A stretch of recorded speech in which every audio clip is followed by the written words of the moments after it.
हिमाचल प्रदेश का कर्मचारी प्रदेश सरकार से पंजाब की तर्ज पर रिवाइज्ड पे स्केल की उम्मीद लगाए बैठा है। धर्मशाला में एक पत्रकार वार्ता का आयोजन कर प्रदेश कर्मचारी महासंघ के अध्यक्ष पुरुषोत्तम गुलेरिया ने इसे शीघ्र प्रभाव से लागू किए जाने की मांग की है।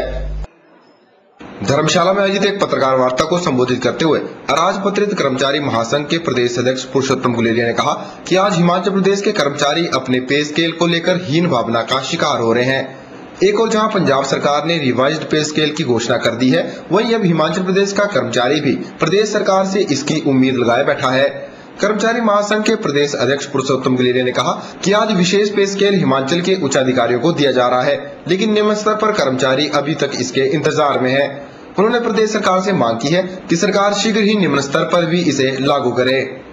जो कर्मचारी पिछले कुछ समय से एक अपने अंदर एक हीन भावना जैसी फील कर रहे हैं पे स्केल को लेके, जो रिवाइज्ड पे स्केल पंजाब ने भी जिसकी घोषणा कर दी है और हिमाचल का कर्मचारी भी टकटकी लगाकर सरकार की तरफ देख रहा है, तो सरकार से हम आग्रह करना चाहते हैं कि पंजाब की तर्ज पर शीघ्र ही हिमाचल के कर्मचारियों को भी रिवाइज्ड पे स्केल देने का तोहफा है, उसकी घोषणा सरकार करे। और इसके साथ साथ जो वर्षों से लंबित मांग चली आ रही है, सभी कर्मचारियों को 4-9-14 जिसको विशेष वेतन वृद्धि के नाम से जाना जाता है, सभी कर्मचारियों को पंजाब सरकार दे रही है। हिमाचल का कर्मचारी 2006 से आज तक जूझ रहा है और उसमें भी जो IAS, IPS बड़े अधिकारी हैं वो उस बेनिफिट को ले रहे हैं। सिर्फ क्लास 3-4 कर्मचारी उसके लिए भी सरकार की तरफ देख रहा है कि कब इसकी घोषणा करे। पुरुषोत्तम गुलेरिया ने कहा कि फरवरी महीने में आयोजित की गई JCC की बैठक में विभागाध्यक्षों को निर्देश जारी किए गए थे कि वे शीघ्र ही बैठकें कर कर्मचारियों की समस्याओं को सुलझाएं।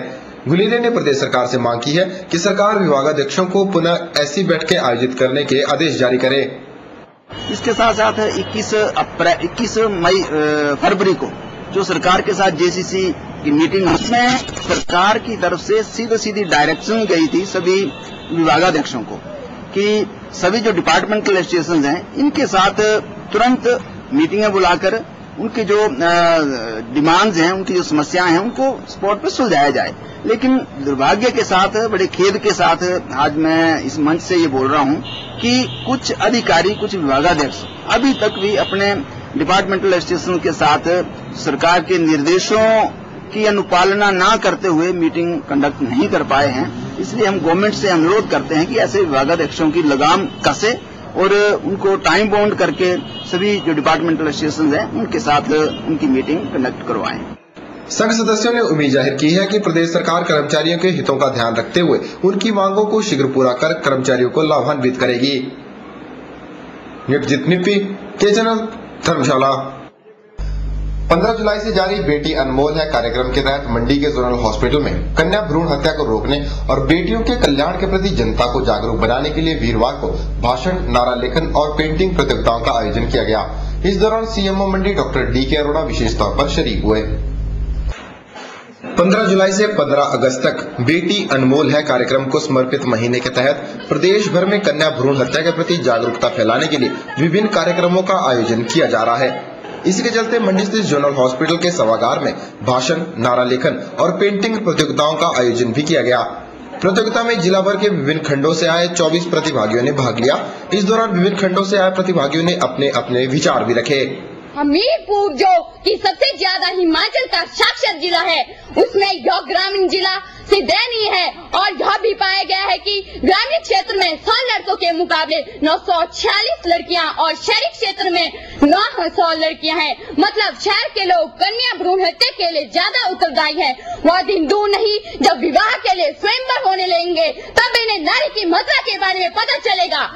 इस मौके पर बतौर मुख्य अतिथि शरीक हुए CMO मंडी डॉक्टर DK अरोड़ा ने अपने संबोधन में कहा कि इस अभियान को सफल बनाने के लिए इन कार्यक्रमों के अलावा भी हमेशा जागरूकता संबंधी प्रयास जारी रखने की आवश्यकता है। उन्होंने कहा कि आज हर अस्पताल में स्थापित अल्ट्रासाउंड मशीन का पंजीकरण आवश्यक है। तो पता है ये पखवाड़ा हमारे प्रदेश में 15 जुलाई से 15 अगस्त तक मनाया जा रहा है। आज एक बड़ा अच्छा विचार यहाँ पर आया कि सिर्फ 15 अगस्त पे चैप्टर बंद नहीं कर देना। ये तो सिर्फ अभी हमने एक स्टार्ट किया है सेंसिटाइजेशन प्रोग्राम। इसकी प्रैक्टिकल जो शेप देनी है वो इसी के बाद ही चलेगी। 15 अगस्त के बाद हमें ये अधिकार दिया गया है कोई भी अगर ऐसा गैर कानूनी कोई काम हो, कोई कर रहा है, कोई क्लिनिक कर रही है, उसे सील किया जाए। सबसे पहले मैं ये बताना चाहता हूँ, जितनी भी अल्ट्रासाउंड मशीनें, चाहे वो सरकारी क्षेत्र में है, चाहे वो प्राइवेट क्षेत्र में है, उनकी रजिस्ट्रेशन मस्ट है।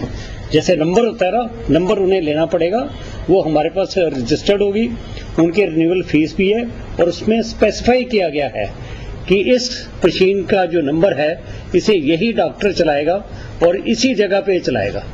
मैन, मशीन एंड प्लेस, तीनों चीजें रजिस्टर्ड है। कन्या भ्रूण हत्या और बेटियों की सुरक्षा को लेकर जागरूकता को और बढ़ावा देने के लिए इसी कार्यक्रम के तहत 26 तारीख को एक मैराथन प्रतियोगिता का आयोजन भी किया जा रहा है।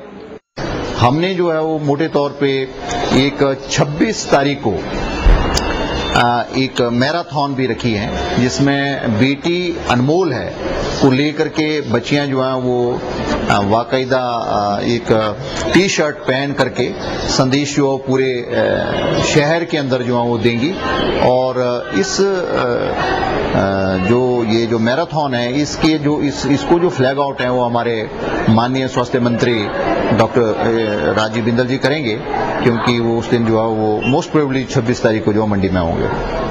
प्रतियोगिता में अव्वल रहने वाले प्रतिभागियों को प्रशस्ति पत्र देकर सम्मानित किया गया और साथ ही इन्हें शिमला में आयोजित होने वाली राज्य स्तरीय प्रतियोगिता में भाग लेने का अवसर भी दिया जाएगा। ब्यूरो रिपोर्ट, के चैनल, मंडी। चामुंडा मां के दरबार में दहकते अंगारों पर से नंगे पांव गुजरता मां का गुर रात के अंधेरे में एक अद्भुत कारनामा घटित कर रहा है। मंडी के मोतीपुर स्थित मां चामुंडा मंदिर में इस जाग का आयोजन मां चामुंडा के जन्म दिवस के उपलक्ष्य में किया जाता है। मंगलवार को आयोजित हुआ यह कार्यक्रम पूरी रात चला। इसी बीच भजन कीर्तन भी जारी रहा।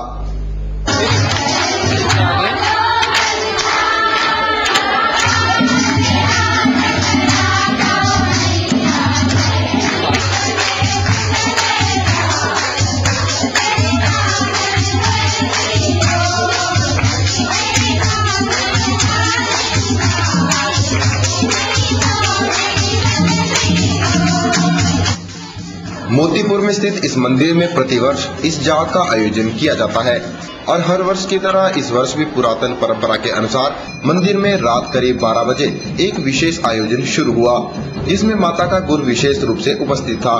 मां का गुर स्नान करने के बाद पूजा कर इस विशेष आयोजन के लिए तैयार हुआ। इस बीच ढोल नगाड़ों के साथ मां के भक्त मंदिर की परिक्रमा करने लगे और देवस्थल पूरी तरह से जागृत हो उठा। इसी बीच दी जाती है बकरे की बलि और बकरे के कटने पर निकली खून की धाराओं को गुर पीता है। इस उपरांत माता का गुर प्रचंड रूप धारण कर दहकते आग के शोलों पर से गुजरने लगता है। इन दहकते अंगारों के बीच से गुजरता गुर देवी शक्ति का प्रमाण देता है।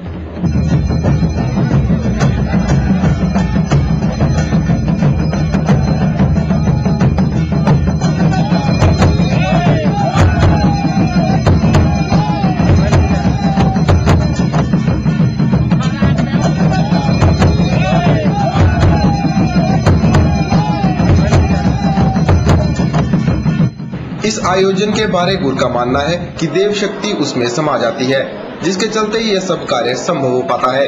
गुर के अनुसार श्रावण महीने की सप्तमी में यह कार्यक्रम संसार के कल्याण के लिए आयोजित होता है। मेरा शरीर जो है ये निष्क्रिय हो जाता है और मुझे कोई पता नहीं चलता कि मैं अग्नि में गया हूँ या मेरा शरीर कहाँ है, कैसे है। जब माँ का आवेश आता है तो मेरा सारा शरीर जो है निष्क्रिय हो जाता है। तो मुझे भगवती फिर अग्नि में फेंक देती है, फिर वहाँ से बाहर फेंक देती है। इसका कार्य है, माँ माया की शक्ति है। माँ की सेवा करते करते तो वैसे 40 साल हो गए, ये 4वां जाग हुई है भगवती की। इस मंदिर में मां का आशीर्वाद प्राप्त करने पहुंचे लोगों का मानना है कि यह एक पुरातन परंपरा है। यहां पहुंचने वाले श्रद्धालु मानते हैं कि मां के दरबार में सभी कष्टों का निवारण होता है और मां के दरबार में मांगी गई हर मुराद पूरी होती है। तो मैं यहाँ तकरीबन 5-6 सालों से आ रहा हूँ। मेरे लड़का नहीं था तो मैंने माता से प्रार्थना की और माता ने मुझे बताया कि आपकी बेटा मैं दूंगी।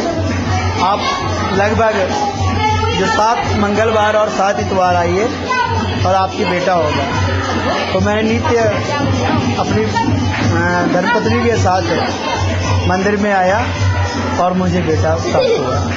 और मैं जब 7-8 साल का था उस समय से माता की पूजा करता हूँ सुबह शाम नित नियम से। और माता सबकी रक्षा करती है, जैसा हम बोलते हैं माता सबकी मानती है, सबकी रक्षा करती है, पूरे गाँव वासियों की रक्षा करती है। मैं जब दूसरी कक्षा में पढ़ता था तब से माता की पूजा आज तक नित नियम से सुबह शाम करता रहता हूँ। और माता हम सब गाँव वालों की रक्षा करती है, सब लोगों की रक्षा करती है। जो माता के भक्तजन हैं वो सब खूब फलते फूलते हैं और माता का आशीर्वाद होता है उनके साथ। मंदिर की गठित कमेटी के प्रयासों से मंदिर का नया भवन बनकर तैयार हो चुका है और मंदिर कमेटी हर वर्ष इस आयोजन को बड़ी ही धूमधाम से आयोजित करती है। यहाँ पर इस आयोजन के दौरान श्रद्धालुओं के लिए लंगर की व्यवस्था भी की जाती है। ब्यूरो रिपोर्ट के चैनल मंडी।